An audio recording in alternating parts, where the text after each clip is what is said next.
Hello, and welcome back to Team 39th Rhapsody. My name is Tanishu, and of course, I will be your host for today's video.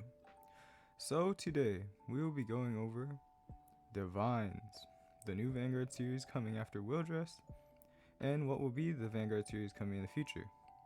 Because there's a lot of information, I wanted to try and cover it in one video so that anyone has easy access to see all the news that we have currently. So, let's get into it. First up, we have the description for the DivineZ anime, being everyone has a fate they wish to change. One day, 6 cards known as the 6 Desires were born from the power to change fate. 6 fighters were chosen and would come to possess those 6 cards. What awaited them was the Fated Clash, where they will fight each other till the end, and the last one standing will have any wish granted. A youth named Akina Myodo, our new protagonist who wants to help his frail sister, participates in the Fated Clash to have his wish granted, and thus he throws himself into battle with powerful fighters. This being the description for our anime, we can consider that there will be 6 chosen cards, which is clearly proven in the fact that these are the 6 fated fighters and their 6 fated cards. Of course, although the series will revolve around them, there will likely be plenty of other characters in the anime, not fated ones. So, we have the Dragon Empire representative and her fated of Unparalleled, the Dark States representative and his fated of Zero. Kyokura Taizo is back, with Welstra for being the fated one of Guiding Star. Our main protagonist is going to be using the fated one of Miracles. Masanori is back with his fated one of Taboo, and Lyrical has a fated one of Ever Changing. Getting into our characters, first the fated one of Miracles, Rezael, is going to be Keter Sanctuary, and used by our main character Akina Myodo. Looking at him, he looks like a mix of like a knight, of course, because Keter Sanctuary, but he has a little bit of an angel feathery Malkuth Melik vibe, which is nice to see. Considering his skill is of Miracles, it will be really interesting to see what he can do, considering how vague Miracles is. So he is of course the nurturing older brother of his frail sister Hikari, and in place of their working father, and his encounter with this Gabuerise will bring him into the Fated Clash. He does look a bit like Yu. I am not gonna lie, the hairstyle, the color scheme, but you know, he is voiced by a very active voice actor who seems to be like he'll bring a lot of energy into the new series. Of course, the fated one of Dragon Empire, Unparalleled, is going to be Varga Doragres, played by Nao Inabe. So she is a first year student. She is Akina's senior at the family restaurant where they work, and considering how this Varga Doragres looks, he seems to be a little Nubatama-esque, although he is a wind dragon, and it's very cool to see a card that we'll have no idea what it does. Being Unparalleled could mean anything. If we consider Dragon Empire scheme, it's either speculating some form of restand or power up, or perhaps both, but we'll have to wait and see. It's also important to note that one of his swords is dark and one of his swords is white, which is really interesting. I don't know, that was just me. Next, we have our Dark States representative, Yobitsugi Suo, and then he is going to be using the fated one of Zero, Bang Demir. So, he's in the same school year as our main character, and he is a genius in Vanguard, although he doesn't like talking to people, basically. But, from what I can see, this Bang Demir is a very interesting looking Dark States to Link Joker-esque boss. He has a scythe going fully across his body, chains wrapped around him, a interesting chest pattern, very Dark Skates-esque, and considering his is fated one of Zero, I wouldn't be surprised if he had a skill similar to Jojuld. But you know, we don't know, so we'll have to see. Of course, we have Kyokura Taizo and Velstra with now Blitz arms. He of course is still the young president of the Kyokura group, but since Wildress, he has started a business related to Vanguard, and is still treats women with kindness and behaves in a gentlemanly manner. Of course, since I played Welstra in Wildress, I will be playing Blitz Arms in DivineZ. I am pretty excited to see the new Welstra, to be honest, and I can't wait for what it does. Hopefully we get that and have plenty of support cards in set 1 so that we can at least upgrade or revamp our old Welstra deck that we already have. Considering he is of Guiding Star and Welstra focuses on operating products, I'm not really sure what his gimmick could be. Next up we have Masanori again, this time with Faded Wanatabu Zoga Nadir. So, looking at this Zorga, he seems to have fused with his tentacle octopus looking crit trigger. However, considering it is Zorga, we will likely, of course, see the return of Alchemagic. Of course, Masanori's actions are always suspicious, although he is a powerful Vanguard fighter along with Megumi and the others. Considering he has become a Faded one, it'll be interesting to see what part he plays in this new anime. And of course, it'll be interesting to see what Taboo means for Zorga. Then we have our lyrical representative, the Faded one of ever-changing, Chris Rain. So, this girl, Mikoto, is a idol, or a former idol. However, this is a beautiful art for a beautiful card. Very Labyrinth-esque if you are a Yu-Gi-Oh player. And it'll be very interesting to see what ever-changing means, of course, with lyrical. Lyrical, on all their previous cards, will have a multitude of thousands of combos and abilities they could do, so it'll be really interesting to see how this new unit takes those into account.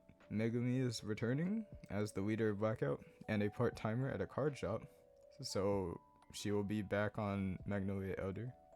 A bit disappointing not to see her have an upgrade to Magnolia. However, also interesting is that she's on Elder and not Masks, which as from we've last seen, she was using Masks. So perhaps Magnolia players can still enjoy playing Magnolia if she receives some Elder support here and there. Finally, rounding off our two other characters that do not seem to have units, we have Hikari, which is our main character's younger sister, and is in and out of the hospital. And then we have Gabrielsa, which is a mysterious life form that appeared before Akina. It's kind of funny because if you watch the trailer, he has a really deep voice for this small looking nice chibi character, but it'll be interesting to see how he plays into this, considering we have no information on whether he is from Planet Cray or where he came from. Moving on to card information, we have a new skill for only the Faded ones called a Divine Skill. Quote, a powerful skill that can be used once per fight. This decisive blow depends on when you use it. You know, this kind of reminds me of Overturn and Overkill from Buddy Fight, if you know, you know. But I'm actually very excited to see how this will play out in Vanguard, considering I don't think they'll be limiting this Divine Skill to only the 6 going forward. Reiterating, these are our 6. Booster Pack 1, Faded Showdown, will come out for Japan on the February 9th, and then the second, and we'll have the first 4 Faded ones being Dragon Empire, Keter Sanctuary, Lyrical, and Brancate, with the second booster pack, Infinite Twin Ages, having Zorga and the Faded one of Zero in it. So, if you are still trying to figure out how much you want to invest in Divines right now, don't worry, you have plenty of time. It won't be coming out until May 3rd for English, at least the first set, which means we can expect the next set in a month-ish after, a few months after. So, if you're waiting on Zorga, don't worry. If you're waiting on Zero, don't worry, you have plenty of time to figure it out. We also have some more information. Although they did not reveal the unit skills, we can reasonably tell by the size of the text box that they are blocking out. Knowing Welstra, he will have some skill that operates likely, or else it would not really make sense, plus his Divine Skill. Considering those are the only 2, I don't see much space left in his card. As for speculation of the other 3, I cannot really tell as they are new units and we do not know what they do yet. Further information on set 1 includes the fact that we will be getting reprints of the 8 overtriggers, including the Cray Elemental overtriggers, which is huge, as well as 6 new booster PGs, 1 for each nation. They will have the same effect as before, meaning they will have the skill to not discard 1 if you're at 1 of our hand, and then 4 new Cray Elemental triggers.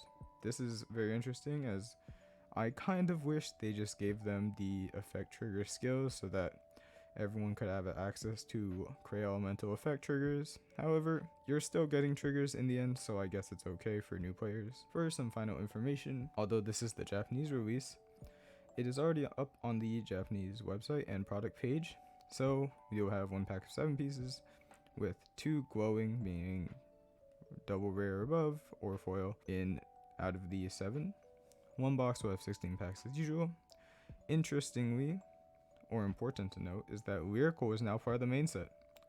So this means we'll have a total of 18 triple rares in that you could possibly get. This is very important to note. Lyrical is now part of the main set, so all Lyrical players, instead of getting an extra booster, will now have to pay attention to current news. We'll also be getting a quote parallel card and an energy card of 1 type. Getting an energy card is kind of nice. Going on to rule updates. So these are rule updates to the Fighters rule, meaning they are effective January 19th and will be applied to every standard. While the current ruling in standard is the main deck is 50 cards total, with the ride deck having 4 of those 50 cards. The new ruling is the main deck is now 50 cards. However, cards in the ride deck are no longer considered in the main deck, meaning you will have a full deck total of 54 cards.